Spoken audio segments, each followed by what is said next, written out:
Good morning. We are looking at Matthew 8, verse 8. But speak a word, and my servant will be healed. In this situation,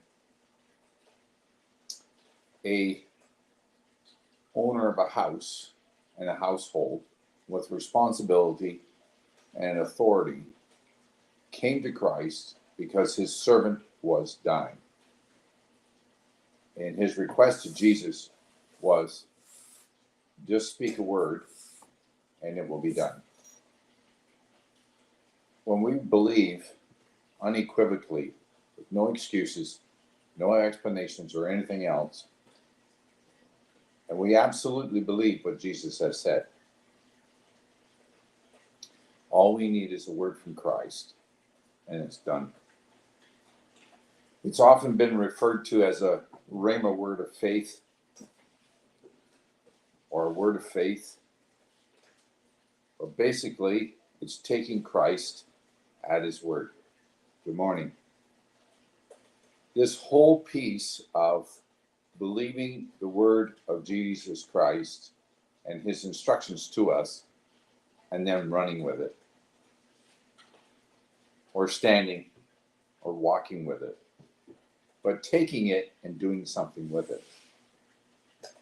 It puzzles me this morning that on one hand we have people who will say, just speak a word, Jesus, just speak a word. And on the other hand, fear has gripped the hearts of so many that we're afraid to leave our homes, we're afraid to go anywhere, we're afraid to go to church, afraid to go to a restaurant. Fear has gripped everyone. And I've thought to myself and said, how is it that something that we cannot see has so gripped us with fear that we cannot come and worship him? Like the angels said to the shepherds, unto you is born this day in the city of David a Savior, who is Christ the Lord.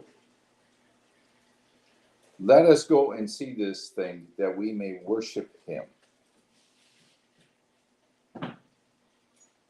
The key context is fear has replaced worship.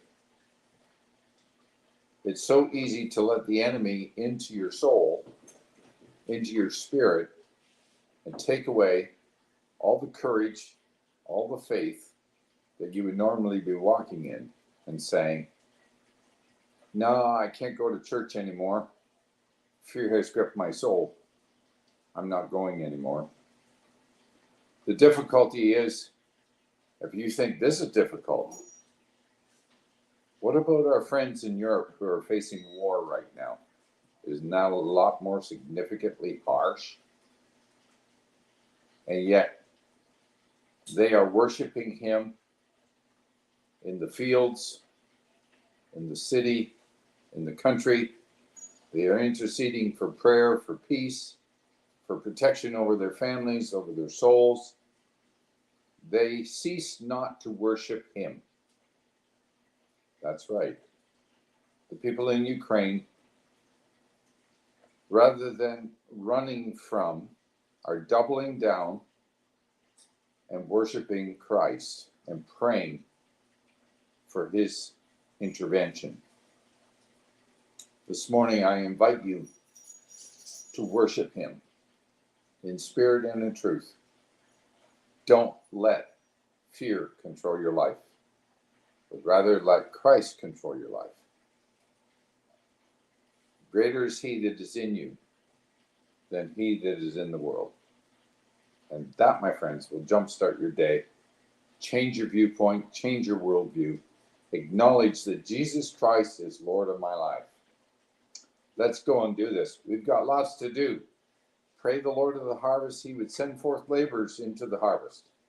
How crucial is that in these days where the hearts of men are gripped with fear? Fear so significant that their hearts are failing. That's what the Bible said would happen in the last days. Men's hearts would fail for fear. You can choose fear or you can choose faith. I encourage you to choose faith and worship Christ.